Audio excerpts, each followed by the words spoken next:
On a journey with the Nile, time slows down and history begins to speak. From Luxor to Aswan, a Dahabiya sails through the heart of ancient civilization.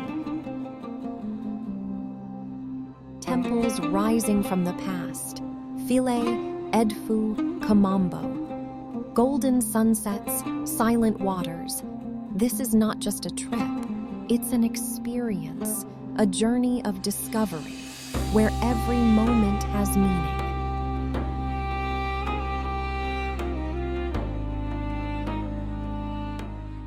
Hello everyone, my name is Mustafa. I'm Egyptian tour guide. So I hope you guys are doing well.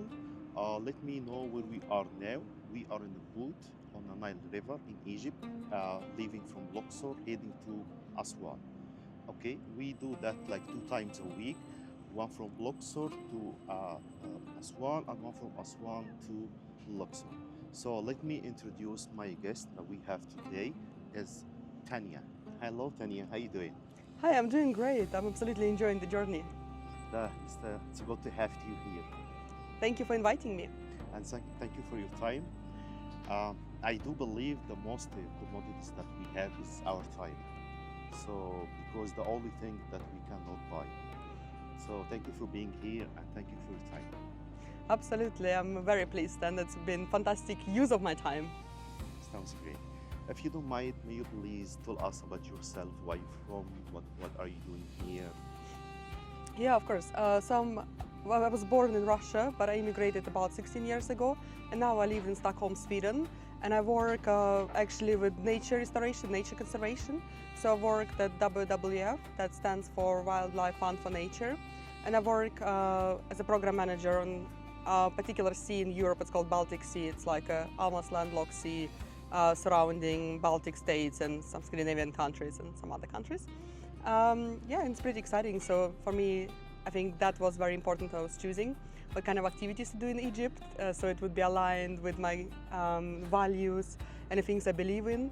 So traveling in such a eco-friendly way and having your values in mind for including women in your activities and providing them with the economical support, and also being on this boat made of wood that's absolutely beautiful and something I enjoy. Do you remember the name of this boat? Yes, but I always say it wrong, so... Okay, it's a good time to say that again. Okay, you remember? Dahabiya. Dahabiya. Yeah. That's actually all the boat on the Nile River, we call it Dahabiya.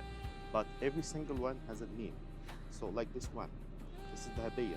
The one we had it like 1 hour earlier. Safiya number one. Safiya. Safiya number 2. Safiya. You know what does it mean, Safiya? No, I don't know what it means. It's like the chosen or the pure. Oh, that's a beautiful name. Yes. So, by the way, it's the name of the owner's mother. So he called the boat as his mother name. Okay. That's a great way to honor his mom. Okay. So, how long have you been here in Egypt? About 5 days. 5 days. Yeah. Okay. So, what was motivated you, or what was the main reason that you have decided to visit Egypt? How long you have been thinking to visit Egypt first? I mean, you grew up hearing about Egypt, right? So it's like there is no way to avoid hearing about Egypt and Egyptian culture, because I feel like in some ways all of our cultures can be traced to these ancient times, and in some ways find, I guess, some sort of echo in Egypt. And I decided to come to Egypt because I genuinely love exploring and love traveling, and I think it's absolutely amazing destination that has everything. It has the sea, the beautiful diving, the culture, wonderful warm people, and yeah, this like fantastic sailing activities that I do enjoy. Okay, so what is, like, if I could ask you, what is the most thing unique you have seen in Egypt so far? I think I really enjoyed going to Valley of the Monkeys. It may be not the most unique, but I really enjoyed it in a way that it was so quiet, and it was after going from Valley of the Kings to Valley of the Monkeys and having it all for yourself and seeing like those beautiful ancient tombs and Tomb of Eye and the monkeys inside of it, and just having this experience all for yourself, because there was absolutely no tourists there. I think it was just very, very special. But of course, we have also seen so many amazing temples and tombs on the way, already on the boats. I'm looking forward to seeing a few more. Okay, so how was your experience so far? What are you willing to do after the check out from the boat? I'm going to stay a couple days in Aswan and explore a little bit, and then I'm going to go to Cairo and spend some days there visiting pyramids, obviously, in Alexandria, and maybe taking a swim in the sea over there. So we'll see. I'm quite open. I think I don't have a build on a stone plan, so I'll take it as it comes.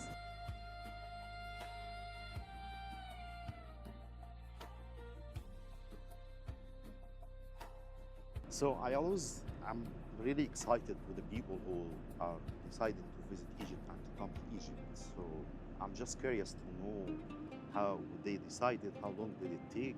I'm also would like to ask what was the reaction of the people around you when they find out they are going to visit Egypt?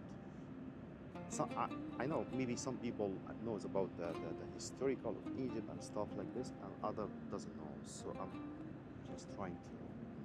Yeah, it's interesting. I think I had a bit of a mixed reaction actually. So my parents from my side that are still in Russia, they've been very supportive, and I guess in some ways there is quite, I think, a big movement, or it's quite popular, at least until the war, for Russian people to go to Egypt. And I think from my husband's side, they were a bit more kind of skeptical. I feel like it's that many Swedish people, or it's not that common for Swedish people to come to Egypt, and I'm not entirely sure why it is so. But it is kind of been, I guess, some questions asked about why are you going, what are you thinking.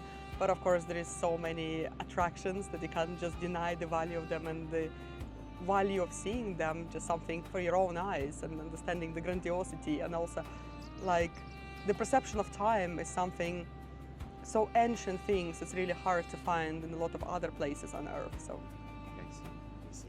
Okay, maybe my next question, maybe you cannot answer, you still need more days to answer this question. What is the big difference in the traditional between people here in Egypt or in Russia, your home country, or in Sweden? Maybe you need like some more no, days. I can answer it directly because we've just been talking about it. So it's kind of funny because in Sweden, before you leave the house, you would look in the door, like this little door eye, what is, I don't know what you call this exactly in English, and you would check there is no neighbors outside, so you won't meet anybody when you go out, to avoid before going outside of your doors. So avoid small talk and avoid like speaking to your neighbors and avoid any interactions. So yes, and then like in Egypt, everybody just kind of want to talk to you, and it's very common that people just start making conversation with you. And in Sweden, that would never happen. So I think there was like, at the time of COVID, there were a lot of memes around people in Sweden just naturally standing so far away from each other on the bus stop or any public space, that they're saying like, no COVID measures are needed, because in Sweden people don't talk to each other or don't even come close to each other. And in Russia, I feel like it's maybe something in between. So maybe it's not that uncommon for people to talk to each other, but not, I guess, to the extent that people do it in Egypt. I feel like everybody is kind of like just get familiar with you immediately. So there is not the social barriers where they feel like, okay, you can't talk to you, or you can't like, or people are a bit shy to talk to you. There's like literally no limit to that.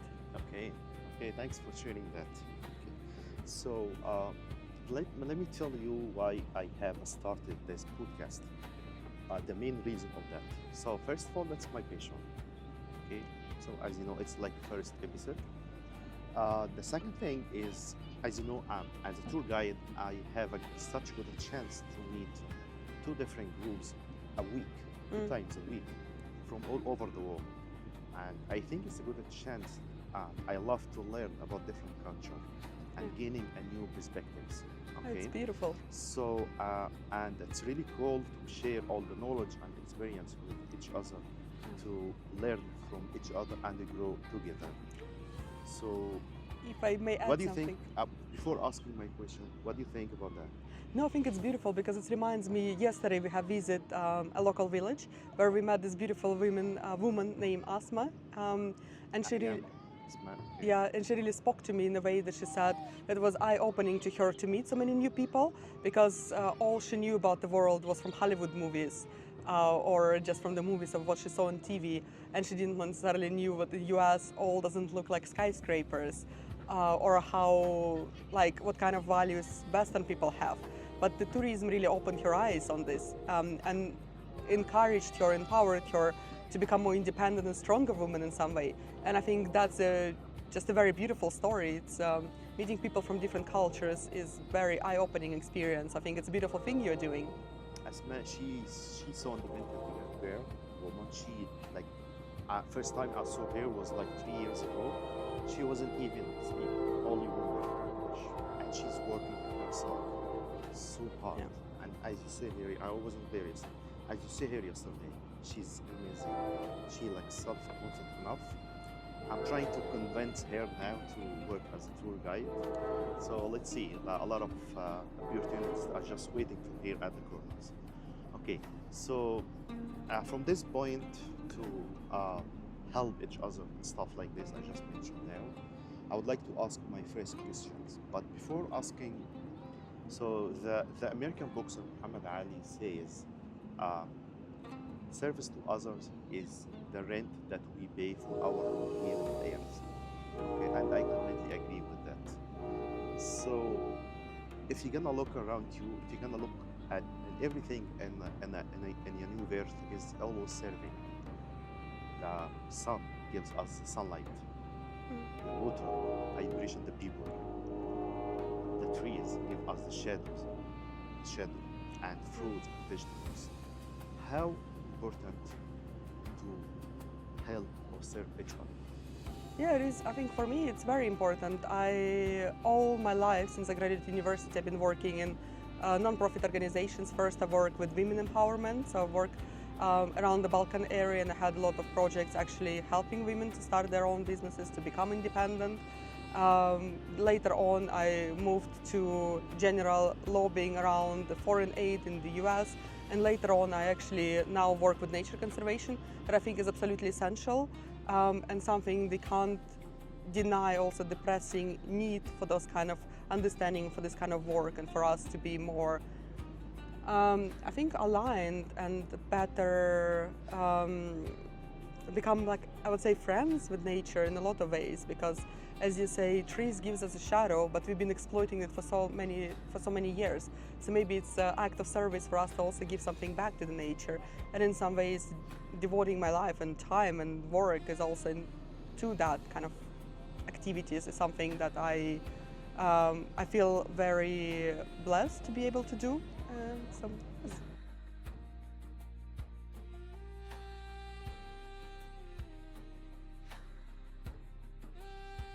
After we graduated, every single person is trying to achieve his goals. Okay? And some people are struggling to do that, and some people they don't know how to do that. So from your perspective, how to achieve the greatness in our life? But I feel like the journey is the greatness. I feel like in some ways we get sometimes so focused on the way what our friends are doing, what the neighbors are doing, what this person on TV is doing, how rich Elon Musk is, and we kind of forget that we all are individuals and we have our own paths and our own ways of seeing things, and what is great for some other not necessarily is great for you. So I think it's finding this inner peace and understanding is very, very important, and just being, I guess, true to yourself in the ways that you enjoy doing and the things that brings you happiness, so you can try to do this in your daily life and maybe not compare yourself so much to others. It sounds trivial, but it's true. Compare yourself to others so much. It sounds trivial, but I think that's what really is the key. So maybe my next question is a little bit related to the first one. I do believe to build yourself or to achieve the goal in your life for the first time is much easier to rebuild yourself. That's, for example, for someone, he lost his money or he lost his career or business, okay, because of natural reason or whatever the reason, doesn't matter. But in conclusion, he lost his and now he has to start again from the beginning to rebuild himself. I know it's very easy for everyone to just like give up and just march down So instead to just lost your career or your money or your business, you're gonna lose yourself as well. To lose yourself is a big deal. Yeah. So what do you think? What do you think? What is right way to rebuild ourselves? Ooh, I don't know if I'm the best person to answer this or if there is a best person to answer this, but I think it's just important to always believe in yourself. I feel like in those kind of situations, it's so easy to go down this path of saying, I'm so stupid. Oh, I hate myself. I wish I didn't do this. But I feel like it's very important to remember to believe in yourself and to remember that we are all doing absolute best. And also I think it's important to surround yourself with the people Thank you who, so much. yeah, I really appreciate this point. Surrounding the people that they have a big impact in our life. I'm sorry for interrupting, but No, I it's really, absolutely yeah, okay. you touched my. Okay, go ahead. No, please go say what you want. No. I was like just like to be focused on the surrounding the people around us. It's something it's very important to build yourself or to rebuild yourself or whatever, because they impact ourselves. You are like following their perspective or following their habits, whatever they're gonna do, what you're gonna do. So there's a phrase says that show me your friends, I'll let you who you are. Yeah. So it makes sense. I'm sorry to interrupt. No, of course, it's absolutely fine. And I was thinking because in those kind of situations, it's very important that you have people who can remind you about your greatness and remind you that you can do fantastic work. And yes, those things happens and they can help you out in a time of need and something happens to you, and they can also uplift you emotionally. So it's very important not to have those people in your life who will remind you about how bad you are or how wrong you have done things, but those people who will actually remind you about your greatness and about the things that you will achieve in the future, and they will paint this picture for you that will help you to get on your feet again. So I think that's very, very important. So, for example, Samir, the owner of this company, the Nile Sailing and Real Egypt, he's my friend. He's not just the owner, but he's my friend. I remember when I was trying. First of all, he pushed me to be a tour guide, okay, and to get the license to be a tour guide. At the beginning, I was like, oh my God, I have to learn about 7,000 years history, ancient Egyptian, Ptolemaic era, Roman era, stuff like that. I was like, no, he supported me. It's not just about tour guide, actually. Another stuff also. As a travel advisor, I was a travel advisor with pleasure. He gave me a lot of time, so that's why I really appreciate who gives the time to others. So it's something is very important. Yeah. Okay, so my next question is, if you had a chance to change only one bad human habit, what would it be? I guess greed.